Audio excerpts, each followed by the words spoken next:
2006 ମସିହାରୁ ବିଜୁ ଜନତା ଦଳର ଜଣେ ଶୃଙ୍ଖଳିତ କାର୍ଯ୍ୟକର୍ତ୍ତା ଭାବରେ କାର୍ଯ୍ୟ କରି ଆସୁଛି। ଆଜିର ଦିନରେ ରାଜ୍ୟ ବିଜୁ ଜନତା ଦଳର ନେତା ମୋ ଉପରେ ଆସ୍ଥା ହରାଇଛନ୍ତି। ନିମାପଡ଼ା ଗୋପ ବିଜୁ ଜନତା ଦଳର ସଂଗଠନ ଉପରେ ଆସ୍ଥା ହରାଇଛନ୍ତି। ନେତା ଯେହେତୁ ମୋ ଉପରେ ଆସ୍ଥା ହରାଇଛନ୍ତି, ତେଣୁ ଦଳରେ ରହିବା ମୋ ପାଖରେ ସମୀଚୀନ ହେଉନାହିଁ। ସୁତରାଂ ଦଳର ପ୍ରାଥମିକ ସଭ୍ୟ ପଦରୁ ଆଜି ଇସ୍ତଫା ଦେଉଅଛି। ମୋ ଇସ୍ତଫା ପତ୍ର ମାନ୍ୟବର ଦଳର ସଭାପତି ଶ୍ରୀଯୁକ୍ତ ନବୀନ ପଟ୍ଟନାୟକ ପାଖକୁ ପ୍ରେରଣ କରିଛି। 2006 ମସିହାରୁ ବିଜୁ ଜନତା ଦଳର ଜଣେ ଶୃଙ୍ଖଳିତ କାର୍ଯ୍ୟକର୍ତ୍ତା ଭାବରେ କାର୍ଯ୍ୟ କରି ଆସୁଛି।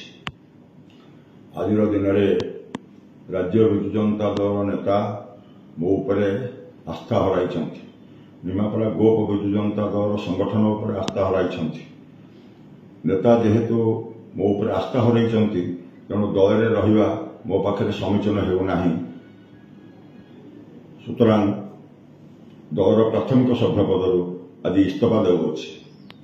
ମୋ ଇସ୍ତଫା ପତ୍ର ମାନ୍ୟବର ଦଳର ସଭାପତି ଶ୍ରୀଯୁକ୍ତ ନବୀନ ପଟ୍ଟନାୟକ ପାଖକୁ ପ୍ରେରଣ କରିଛି।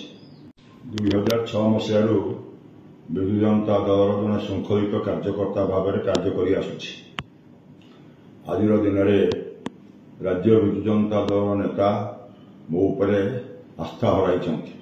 ନିମାପଡ଼ା ଗୋପ ବିଜୁ ଜନତା ଦଳର ସଂଗଠନ ଉପରେ ଆସ୍ଥା ହରାଇଛନ୍ତି।